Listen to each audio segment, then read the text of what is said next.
முன்னேற்ற கழகத்தின் சட்டமன்ற உறுப்பினர் மதிப்பிற்குரிய அண்ணன் டி.ஜே. கோவிந்தராஜன் அவர்களை, நம்மிடையே வீரவணக்க உரையை வழங்கி அமர்ந்திருக்கிற கட்சியின் பொதுச் செயலாளர் சட்டமன்ற உறுப்பினர் தோழர் சிந்தனை செல்வன் அவர்களை,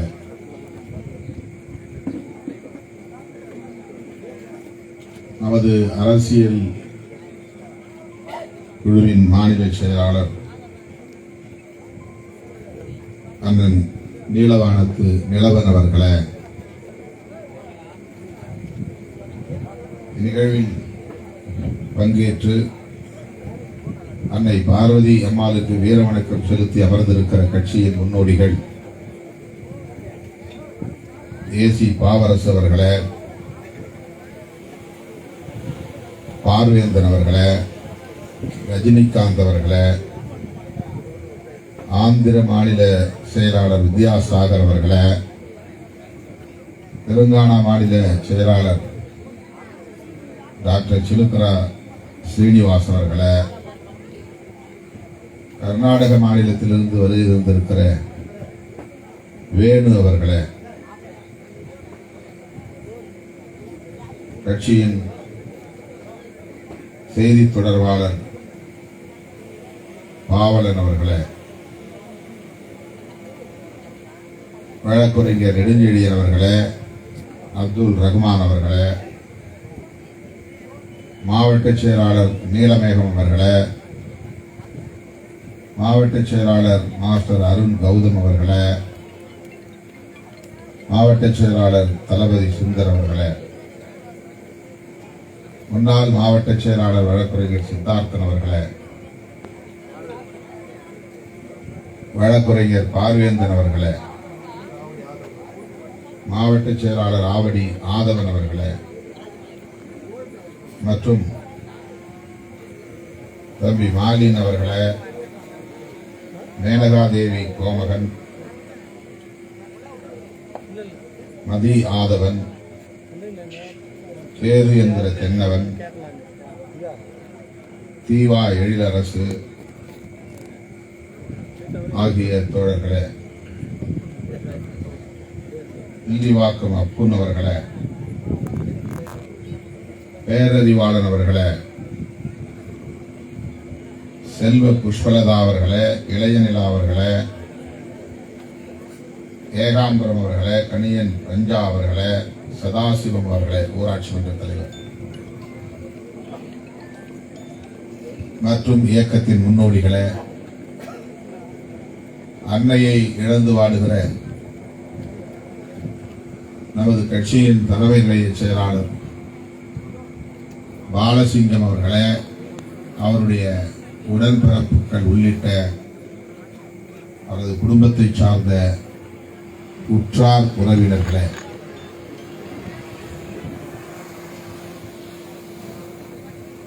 உங்கள் அனைவருக்கும் என்னுடைய பணிவார்ந்த வணக்கத்தை தெரிவித்துக் கொள்கிறேன்.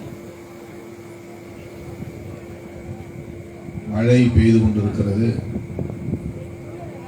பெருமழை வருவதற்கு முன்பு இந்த நிகழ்வை முடித்துக் கொள்ள வேண்டும் என்பதற்காகத்தான் அனைவரையும் பேச அனுமதிக்க இயலவில்லை. அனைவரின் சார்பாகவும் இந்த நிகழ்விலே இரங்கல் உரையை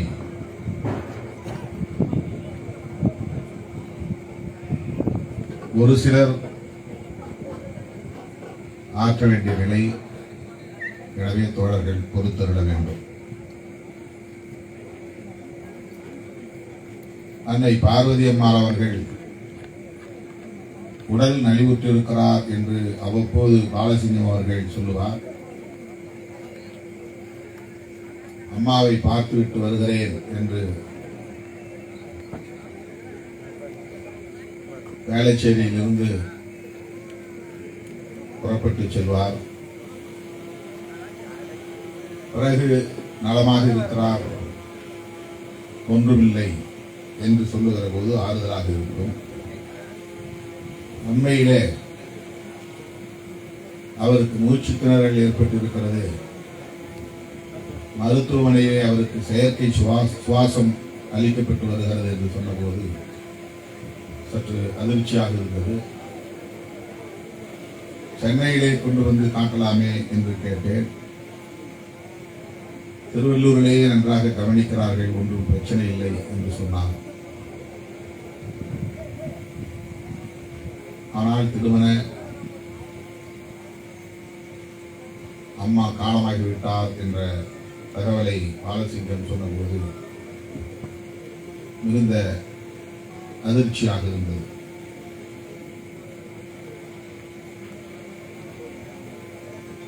அவர் அதில் நிலைகுலைந்து போயிருந்தார்.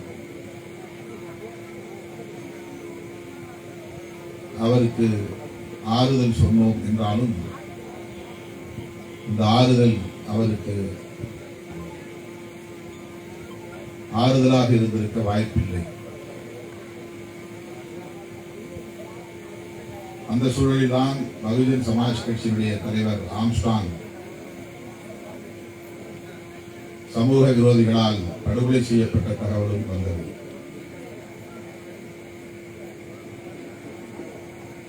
பாலசிங்கம் ஆம்ஸ்ட்ராங் மீது மிகுந்த பற்றுதலை கொண்டவர். ஆனால் தாய் காலமாகிவிட்டார் என்ற நிலையிலே பொறுப்பாக இருந்து அவரை நல்லடக்கம் செய்ய வேண்டிய கடமை அவருக்கு இருந்தது.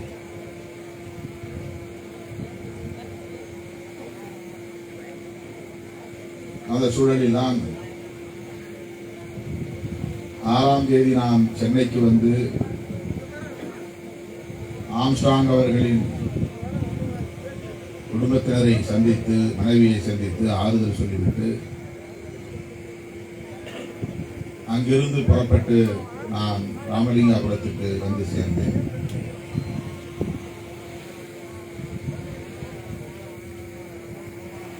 அன்னை பார்வதி அவர்களின் திருவுடல் நல்லடக்கம் செய்யப்படுகிற வரை நாம் அனைவரும் அங்கே இருந்து அவரை நல்லடக்கம் செய்தோம்.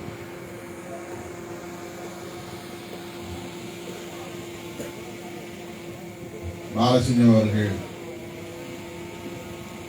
இங்கே உரையாற்றுகிற போது தன்னுடைய தாயாருக்கு உடனிருந்து பணிவிடை செய்ய வாய்ப்பில்லாமல் போய்விட்டது என்று சொன்னார்.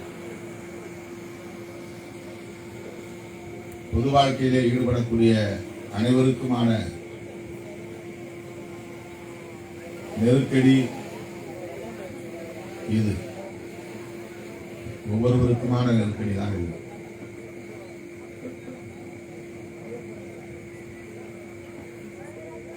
பெற்றோர் முதுமை அடைகிற போது அவர்களுக்கு உடனிருந்து பணிவிடை செய்ய வேண்டிய பொறுப்பு பிள்ளைகளுக்கு உண்டு. இயற்கை அப்படித்தான் மனித குலத்தை படைத்திருக்கிறது.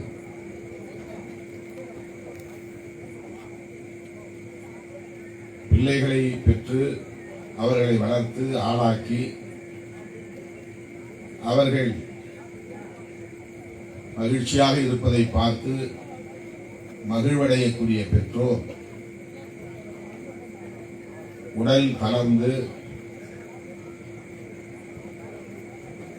நடக்க இயலாத நிலையிலே முடங்கி செயலிழந்து கிடக்கிற போது அவருக்கு தாயோ தந்தையோ பெற்றோருக்கு யார் துணை என்கிற கேள்வி இயல்பாக எழும். நாம் குழந்தையாக இருக்கிற போது அவர்கள் நமக்கு என்னென்ன பணிவிடைகளை செய்தார்களோ அதையெல்லாம் நம்முடைய தாயும் தந்தையும் முதுமை அடைகிற போது அதை திருப்பி செய்வதுதான் நன்றி கடன். பெற்றோருக்கு பிள்ளைகள் செய்யக்கூடிய நன்றி கடன். தாயையும் தந்தையையும் மாளிகை கட்டி அதை அமர வைப்பது என்பதை விட அவர்களுக்கு நல்ல ஆடைகளை எடுத்து தருவது, நல்ல உணவை தருவது, நகைகளை எடுத்து தாயின் கழுத்திலே பூட்டி அழகு பார்ப்பது என்பதல்ல. ஊர் ஊராய் அழைத்து சென்று அவர்களை மகிழ்விப்பது என்பது கூட அல்ல. அதையெல்லாம் அவர்கள் பெரிதாக எதிர்பார்க்க மாட்டார்கள். ஆனால் நடை தளர்ந்த பிறகு அவர்கள் செயல் முடங்குகிற போது ஒரு இடத்திலிருந்து இன்னொரு இடத்திற்கு எழுந்து நடக்க முடியாது, தனக்கான தேவையை தானே செய்து கொள்ள முடியாது, இயற்கை கடன்களை நிறைவேற்ற முடியாது, தாகம் எடுக்கிற போது தண்ணீர் அருந்துவதற்கு கூட இயலாத நிலை, மருந்து மாத்திரை எடுத்து சாப்பிடுவதற்கு முடியாத ஒரு சூழல். இப்படி பெற்றோர் முடங்குகிற போது, பெற்றோர் என்றால் நாமும் தான் அதில் அடக்கம். நாமும் ஒரு நாள் முதுமை அடைகிற போது அதே நிலையை அடைவோம். ஆகவே பிறக்கிற ஒவ்வொருவரும் அந்த முதுமையை அடைகிற போது, செயலை இழக்கிற போது, ஒரு மூலையிலே முடங்குகிற போது அவர்கள் குழந்தை நிலைக்கு தள்ளப்படுகிறார்கள். அவர்களை பேணுவது அந்த நேரத்தில் தான் இன்றியமையாத தேவையாக இயற்கை கட்டளையிட்டிருக்கிறது. அதுதான் மனிதகுல வாழ்க்கையில் முக்கியமான பகுதி. நீ எவ்வளவு பெரிய படித்து ஞானியாக இருந்தாலும், எவ்வளவு பெரிய ஆற்றல் வாய்ந்தவனாக இருந்தாலும், எத்தனை சாதனைகளை படைத்தவனாக இருந்தாலும், வரலாறு உன்னை போற்றினாலும் பாராட்டினாலும், உன் பெற்றோருக்கு நீ கடைசி காலத்திலே செய்ய வேண்டிய பணிவிடைகளை செய்யவில்லை என்று சொன்னால் உன்னுடைய அறிவும் ஆற்றலும் வீண் என்றுதான் நாம் சொல்ல முடியும். அது பயனில்லாதது என்றுதான் சொல்ல முடியும். இந்த அடிப்படையை நாம் புரிந்து கொள்ள வேண்டும். மனிதகுலத்தின் வாழ்க்கையில் உள்ள மிக முக்கியமான பகுதி இது. குடும்பம் என்கிற அமைப்பு நமக்கு இட்டிருக்கிற கட்டளை இது. குடும்பம் என்பது காலம் காலமாக நமக்கு உணர்த்துகிற பாடம் இது. வயது முதிர்ந்ததும் பெற்றோரை இகழக்கூடாது, முதுமையை கண்டு நகைக்க கூடாது, அலட்சியப்படுத்தக்கூடாது, உதாசீனப்படுத்தக்கூடாது. அவ்வளவுதான், அப்படியே கிடந்தவர்கள் சாகட்டும், சாகிற வயதுதானே என்று எண்ணக்கூடாது. பறந்துவிட்டு நாம் எப்போதாவது ஒரு நாள் இறக்கப் போகிறோம். அந்த இறப்பை எப்படி, யார், எப்போது தீர்மானிப்பது? அதுதான் கேள்வி மனித வாழ்க்கையில். நீயும் பிறந்து விட்டாய், நானும் பிறந்து விட்டேன். ஆனால் என்னுடைய இறப்பை அல்லது உன்னுடைய இறப்பை யார் தீர்மானிப்பது, எப்போது தீர்மானிப்பது, எப்படி தீர்மானிப்பது என்கிற கேள்வி மனித வாழ்க்கையின் முக்கியமான கேள்வி. பொருளாதாரம் இருந்தும், அனைத்து வசதிகள் இருந்தும், அதிகாரம் இருந்தும் அவற்றை எல்லாம் முதுமையிலே நுகர முடியாது. இளமை இருக்கிறவரையெல்லாம் ஆட்டம். இளமையில் ஒரு கௌரவம் அல்லது அரட்டு கௌரவம். இளமையில் ஈகோ என்று சொல்லக்கூடிய ஒரு அகந்தை. நாடி தளர்கிற போது, நடை தளர்கிற போது, செயல் முடங்குகிற போது நாம் அவற்றை எல்லாம் திருப்பி அசை போட்டு பார்த்தால் எவ்வளவு முட்டாள்தனமாக வாழ்ந்திருக்கிறோம் என்று நமக்கு தோன்றும். எவ்வளவு முதிர்ச்சி இல்லாமல் வாழ்ந்திருக்கிறோம் என்று நமக்கு தோன்றும். எதுவுமே நிரந்தரம் இல்லை. அப்படிப்பட்ட இந்த மனிதகுல வாழ்க்கையில் நாம் பிறருக்கு உதவுகிறோம், பண உதவி செய்கிறோம், பொருளுதவி செய்கிறோம் என்ற அந்த கடமைகளை எல்லாம் விட பொது தொண்டு ஆற்றுகிறோம் என்ற கடமைகளை எல்லாம் விட பெற்றோருக்கு செய்ய வேண்டிய கடமைகளை செய்கிறோம் என்பது ஒன்றுதான் ஒவ்வொரு மனிதனின் பிறவிக்கும் உண்மையான பொருள் அமைகிறது, அர்த்தம் அமைகிறது.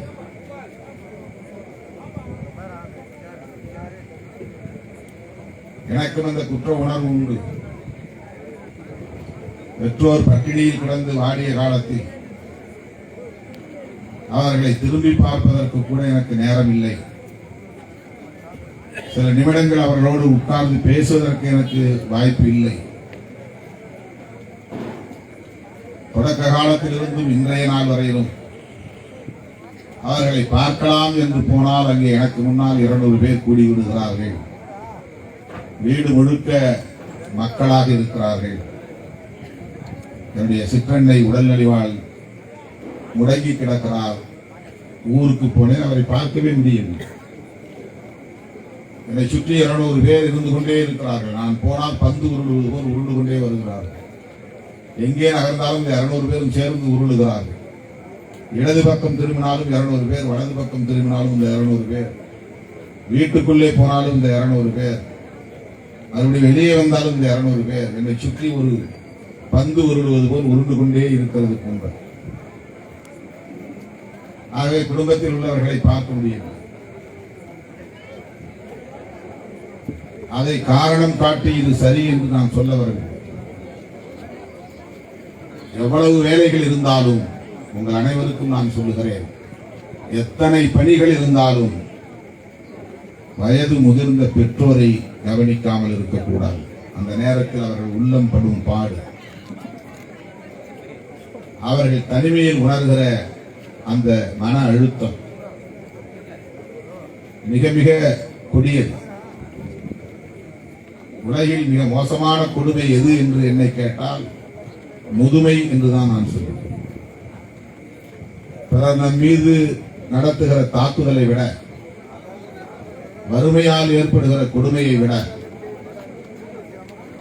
முதுமையால் நாம் சந்திக்கிற அந்த அவலம் இருக்கிறதே, அந்த தனிமை இருக்கிறதே, அதுதான் நாம் சந்திக்கிற கொடுமைகளிலேயே கொடிய கொடுமை.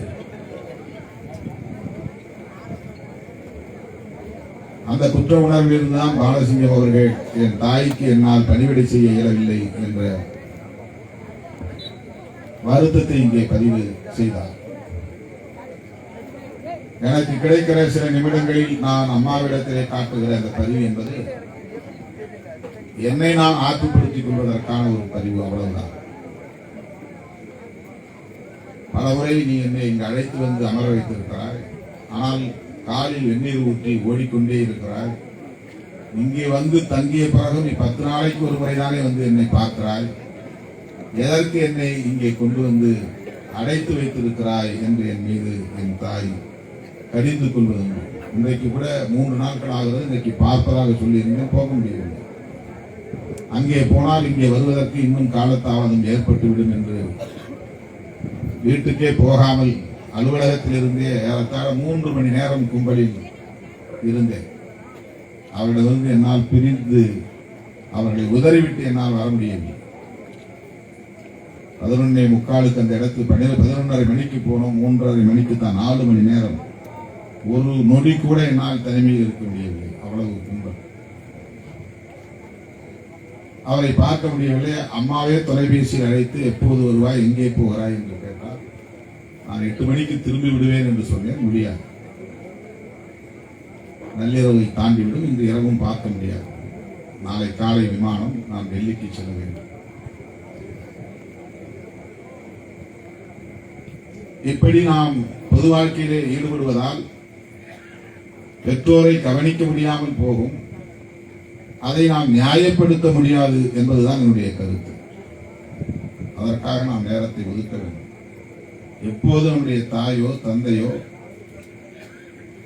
செயல்பட முடியாத அளவுக்கு முடங்குகிறார்களோ அப்போது நாம் பொறுப்பெடுத்துக் கொள்ள வேண்டும். 4 பிள்ளைகள் என்றால் 4 பிள்ளைகளும் மாறி மாறி அவர்களை பேணி பராமரிக்க வேண்டும்.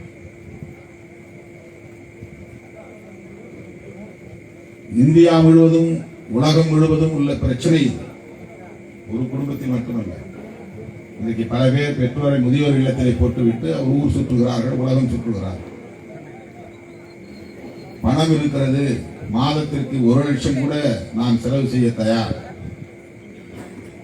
முதியோர் இல்லத்திலே கொண்டு போய் அந்த முதியோர் இல்லத்திலே தள்ளுவது நியாயப்படுத்தப்படுகிறது. தவறு என்று நான் சொல்ல மாட்டேன். ஆனால் முதுமையிலே அவருடைய எதிர்பார்ப்பு என்னவாக இருக்கும் என்றால், பெற்ற பிள்ளைகள், பேர பிள்ளைகள், உற்றார் உறவினர்கள் தங்களோடு அணுக்கமாக இருக்க வேண்டும் என்பது மட்டும்தான். உண்ணுவதோ வேறு பொருளை நுகர்வதோ அவருடைய எதிர்பார்ப்பு அல்ல. சாப்பிட முடியாது, சாப்பிட விரும்பினாலும் சாப்பிட முடியாது. அவர்களுக்கு ஆறுதல் உறவினர்கள் உடன் இருக்க வேண்டும் என்பதுதான். அதை தவிர வேறு எதுவும் முதுமையிலே தேடாது. இது நாம் ஒவ்வொருவருக்கும் நாம் சந்திக்க போகிற சவால். இது இன்றைக்கு பெற்றோரை கவனிக்காதவர்கள் பிள்ளைகளுக்கு அதை பாடமாக சொல்லுகிறார்கள். என்னவென்றால், அவனுக்கு தெரியும் அப்பாவே அம்மாவை கவனிக்கல அப்படின்னு நாளைக்கு அவன் பெற்ற அப்பாவையும் அப்படிதான் நடத்துவான். அது ஒரு பாடம். அவர்கள் தாத்தா பாட்டி இருந்த போது அப்பாவோ அம்மாவோ பெரிதாக கண்டுகொள்ளவில்லை. ஆகவே தன்னுடைய அம்மாவும் அப்பாவும் அப்படி முதுமை அடைகிற போது நாம் கண்டுகொள்ள வேண்டும் என்று அவசியம் இல்லை. அப்பாவே அப்படித்தானே இருந்தார் என்று நாம் அவர்களுக்கு படிப்பினையை தருவது போல் அது அமைந்து விடுகிறது. முதுமையில் அல்லலுறும் உயிர்களை அப்படித்தான் ஜீவன் என்றுதான் அவர்களை நாம் சொல்ல வேண்டும். வெறும் உயிரினம் தான். அந்த இடத்துல அவர்கள் நமக்கு தந்தையாய் இருந்தாலும் அது ஒரு உயிர், அவ்வளவுதான். தாயாய் இருந்தாலும் அந்த நேரத்தில் அவர்கள் ஒரு உயிரினம், அவ்வளவுதான். இதை நான் பல நிகழ்வுகளில் சுட்டிக்காட்டியிருக்கிறேன். என்னை பின்பற்றக்கூடிய தோழர்களுக்கு இதை நான் வலியுறுத்தி வருகிறேன். நீங்கள் பெற்ற பிள்ளைகளை பெரிய ஆளாக வளர்க்க வேண்டும் என்பதிலே எவ்வளவு தீவிரம் காட்டுகிறீர்களோ, அதை போல பெற்றோர் முதுமையடைகிற போது அவர்களை பேணி பராமரிப்பதிலும் ஒரு முனைப்பு இருக்க வேண்டும், ஒரு பொறுப்புணர்வு இருக்க வேண்டும், அதிலும் ஒரு தீவிரம் இருக்க வேண்டும். என்ன வேணாலும் பேசுவாங்க, பொருட்படுத்தக் கூடாது.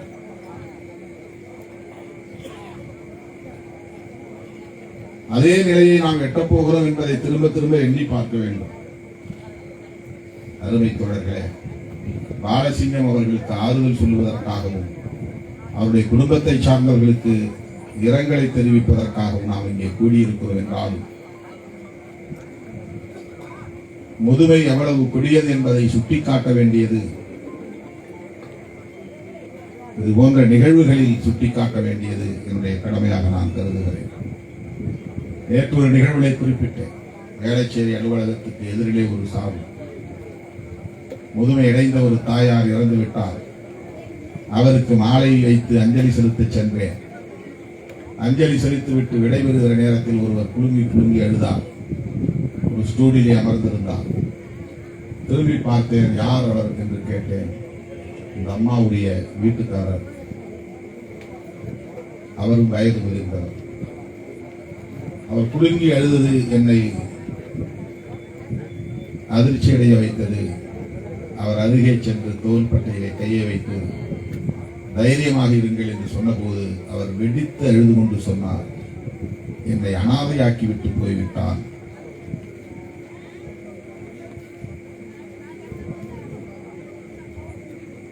மனைவி இறந்துவிட்டால் என்கிற துயரம் ஒரு புறம், மனைவி இல்லாத நிலையிலே இனி எனக்கு யார் துணை என்று எண்ணுகிற துயரம் கூடுதலான துயரம்.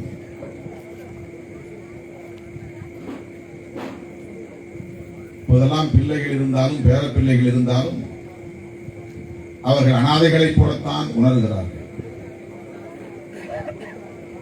அந்த மாண்பு சிதைந்து விடக்கூடாது. குடும்பத்தை பற்றி பல விமர்சனங்கள் நாம் வைக்கலாம். ஆனால் இந்த குடும்பம் என்கிற கட்டமைப்பு இந்த மாண்பை காப்பாற்றி வந்திருக்கிறது கடந்த காலங்களில். எனவே மறைந்த அன்னை பார்வதி அம்மாள் அவர்களுக்கு நாம் வீர வணக்கம் செலுத்துகிற இந்த சூழலில் ஒவ்வொருவருக்கும் நான் விடுக்கிற வேண்டுகோள், நம் குடும்பத்தில் முதுமையடைந்தவர்கள் யாராய் இருந்தாலும் அவர்களை பேணி பாதுகாக்க வேண்டிய பொறுப்பு நமக்கு இருக்கிறது என்பதை இந்த நேரத்தில் நான் சுட்டிக்காட்டி,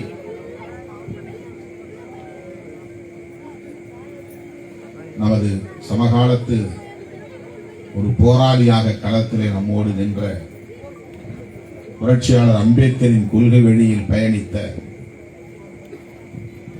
பௌத்தத்தின் மீது மிகுந்த ஈடுபாடு கொண்ட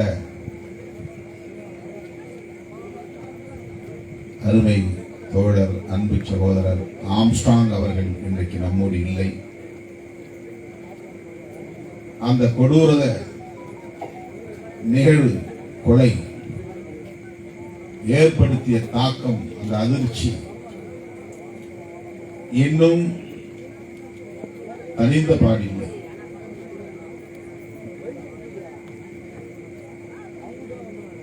எப்படி அதை விவரிப்பது என்று எனக்கு தெரியவில்லை. காரணம் எதுவாகவும் இருக்கட்டும், அது பிரச்சனை இல்லை. ஆனால் ஒரு உயிரை இவ்வளவு கொடூரமாக பறிப்பது என்பது எவ்வளவு காட்டு மிராண்டித்தனம், மனித குலத்தின் அநாகரிகம். இதை எப்படி நாம் ஜீரணிப்பது என்றுதான் தெரியும். அருமை தோழர்களே,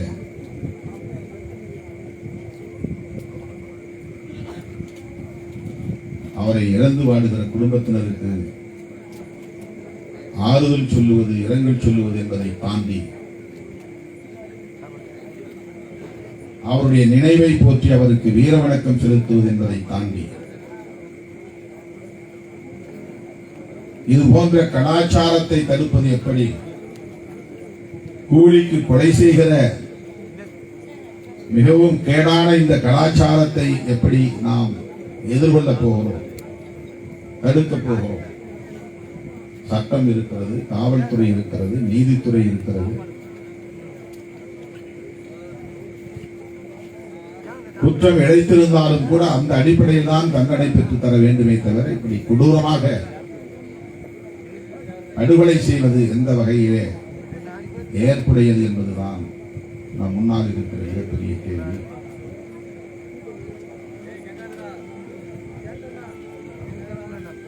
இந்த சூழலையும் சிலர் தங்களுக்கு சாதகமாக அரசியல் செய்ய பயன்படுத்துகிறார்கள் என்பது எவ்வளவு பெரிய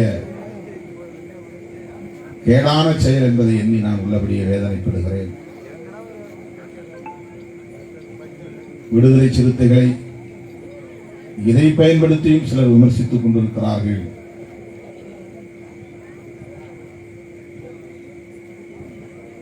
அரசியல் நிலைப்பாடு என்பது வேறு, சகோதரத்துவ நட்புறவு என்பது வேறு. ஆம்ஸ்ட்ராங் அவர்களின் அரசியல் நிலைப்பாட்டுக்கும் விடுதலை சிறுத்தைகள் கட்சியின் அரசியல் நிலைப்பாட்டுக்கும் வேறுபாடு உண்டு, அதை யாரும் மறுக்கவில்லை. ஆனால் அவர் என் மீது கொண்டிருந்த வாஞ்சை மிகுந்த அன்புக்கும் நான் அவர் மீது கொண்டிருந்த நன்மதிப்புக்கும் இடைவெளி இல்லை, ஒருபோதும் இடைவெளி இல்லை. அதனால்தான் நான் ஓடோடி சென்று அவருடைய குடும்பத்தோடு 2 நாட்கள் நான் அந்த துக்கம் நிறைந்த இடத்திலே கிடந்தேன். அவரை நல்லடக்கம் செய்கிற வரையில் இருந்தேன்.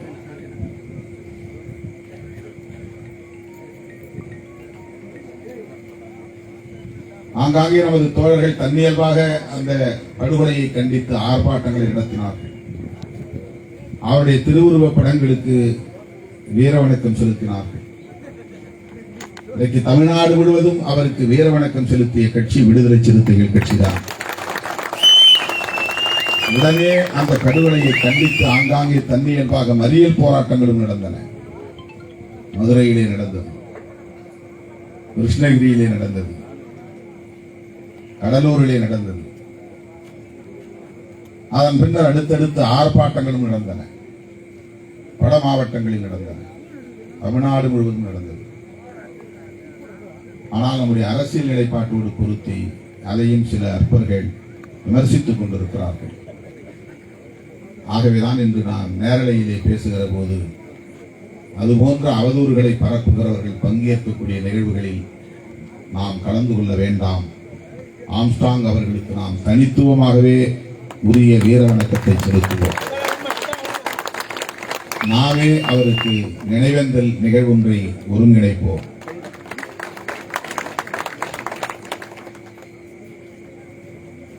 வீரவணக்க நிகழ்வை ஒருங்கிணைப்போம். இதைத்தான் இன்றைக்கு நேரலையிலே நான் பதிவு செய்தேன்.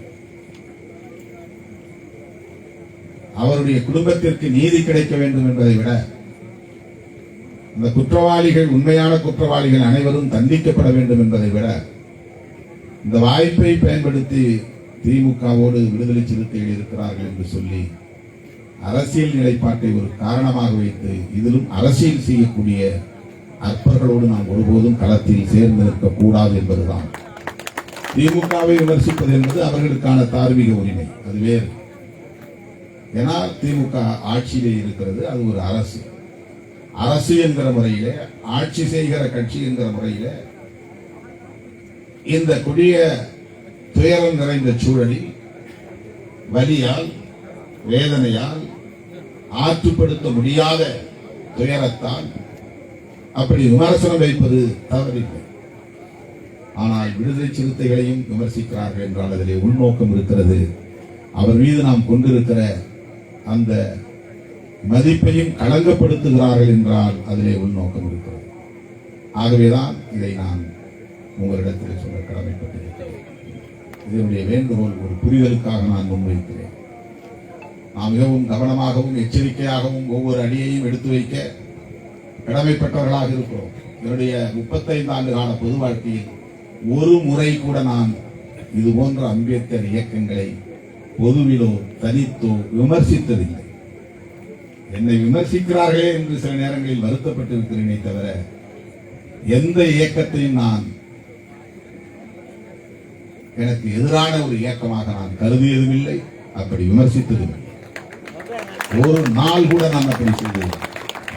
தனியே 4 பேர் அமர்ந்திருக்கிற போது கூட நான் அப்படி எந்த இயக்கத்தையும் எந்த தலைமையையும் நான் குறைத்து பேசியது கிடையாது. அது என்னுடைய இயல்பு. எனக்கு தீங்கு இழைக்கிறவர்களை கூட நான் ஒருபோதும் பழித்து பேசியதில்லை அல்லது பழிவாங்க வேண்டும் என்று எண்ணியதில்லை. கட்சியில் இருந்து வெளியேறி சிலர் அப்படி செயல்பட்ட போது கூட அப்படி நான் எண்ணியதில்லை. ஒரு தகவலுக்காக இதை சொல்கிறேன். அருமை தோழர்களே, தமிழ்நாட்டில் உள்ள எல்லா தலித் இயக்க தலைவர்களின் இல்லத்திற்கும் சென்று வந்த ஒரே நபர் நானாகத்தான் இருக்க முடியும். எல்லா தலைவர்களையும் இறங்கி சென்றிருக்கிறேன். எல்லோருடைய இல்லத்திற்கும் வழியை சென்று பேசியிருக்கிறேன். அவர்களோடு இணைந்து செயல்படுவதற்கு பல முயற்சிகளை எடுத்திருக்கிறேன். ஆனாலும் கூட தொடர்ந்து இணைந்து செயல்பட முடியாத நிலை அரசியல் நிலைப்பாடுகள் தான். அது அப்படித்தான் அமையும். எவ்வளவு மாறுபட்ட அரசியல் நிலைப்பாடுகள் எடுத்தாலும் எந்த தலித் இயக்கத்தையும் நாம் எதிராக பாவித்ததில்லை. ஒரே ஒரு சின்ன செய்தியை சொல்லி நான் முடிக்க விரும்புகிறேன். மோப்பனாரோடு கூட்டணி அமைத்த போது 5 தொகுதிகளை தந்தார். அந்த 5 தொகுதிகளில் 3 தொகுதிகள் புதிய தமிழகம் ஏற்கனவே வேட்பாளரை அறிவித்துவிட்ட தொகுதிகள். உடனே நான் மோப்பனாரிடத்தில் சொன்னேன், உங்களுக்கும் அவருக்கும் பிரச்சனை இருக்கலாம் ஐயா, அது வேறு. ஆனால் அவர் தனக்கான தொகுதி என்று முடிவெடுத்த பிறகு அந்த தொகுதியிலே எங்களுக்கு வேண்டாம், 3 தொகுதிகளை நான் திருப்பி தருகிறேன் என்று 5 தொகுதியிலே 3 தொகுதியை திருப்பி தந்துவிட்டேன். சொல்லப்போனால் 2 தொகுதி தென் மாவட்டங்களிலே, பிறகு அவர் வட மாவட்டங்களிலே தருவதற்கு முயற்சித்த போது 3 தொகுதிகள் போதும் என்று 3 தொகுதிகளை, நான் 4 தொகுதிகளை வட மாவட்டங்களிலே அவர் அடையாளம் காட்டினார். அதிலே 2 தொகுதிகளை குடியரசுக் கட்சிக்கு தாருங்கள் என்று அவர் இல்லாத போது சேக்கு தமிழரசன் அவர்களுக்கு 2 தொகுதிகளை தருமாறு பரிந்துரைத்தவன் நான். அவருக்கு இது நினைவிருக்கோ இல்லையோ, மூப்பனாரிடத்திலே சத்தியமூர்த்தி பவனிலே சொன்னேன், அண்ணன் நம்மோடு இருக்கிறார், எங்களுக்கு 2 போதும், பெரம்பலூரும் சிதம்பரமும் போதும், எங்களுக்கென நீங்கள் ஒதுக்குகிற இந்த 2 தொகுதிகளையும் அவருக்கு தாருங்கள் என்று சொல்லி நானே தொலைபேசியில் தொடர்பு கொண்டு அவரை அழைத்து சத்தியமூர்த்தி பவனிலே உடன் இருந்து அந்த 2 தொகுதிகளையும் கையொப்பமிட வைத்தேன். இது வரலாறு. 1999 சிந்தனை செல்வன் கூட இருந்தார். அதன் பிறகு திமுக ஒரு கூட்டணி வைத்த போது புரட்சி பாரதம் இருக்கிற ஒரு தொகுதியிலே விடுதலை சிறுத்தைகளுக்கு ஒதுக்க வந்தார்கள். நான் சொன்னேன், வேண்டாம், அவர் இருக்கிற தொகுதியில் அவரே நிற்கட்டும், நான் அதிமுகவிலே அவர் நின்ற போது எங்களுக்கு அதே தொகுதியை திமுகவிலே தந்தார்கள். நான் வேண்டாம் என்று உடனே அந்த தொகுதியை முத்தமிழறிஞர் கலைஞர் அவரிடத்திலே சொல்லி வேறு தொகுதியை மாற்றிக்கொண்டேன். இதுதான் விடுதலை சிறுத்தைகளின் அணுகுமுறை.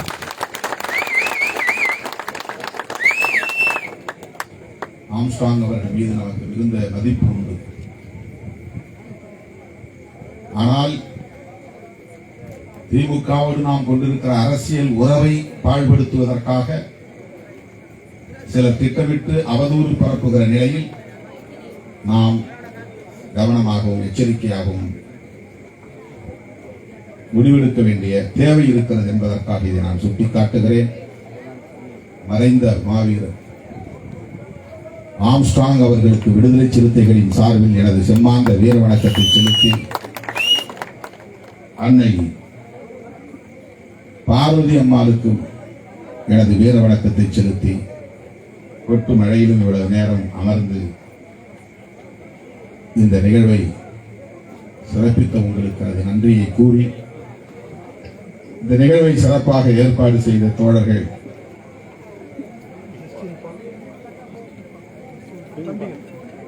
ஜஸ்டின் பால், பூண்டி ராஜா, எட்டியப்பன், அருண்குமார், சரவணன், உமாபதி, விமல், சுகுமார், பாக்கியராஜ், ஏகாம்பரம், பிரதீப், செந்தில் ஆகியோருக்கு எனது பாராட்டுகளை தெரிவித்து நன்றி கூறி முடிக்கிறேன். நன்றி, வணக்கம்.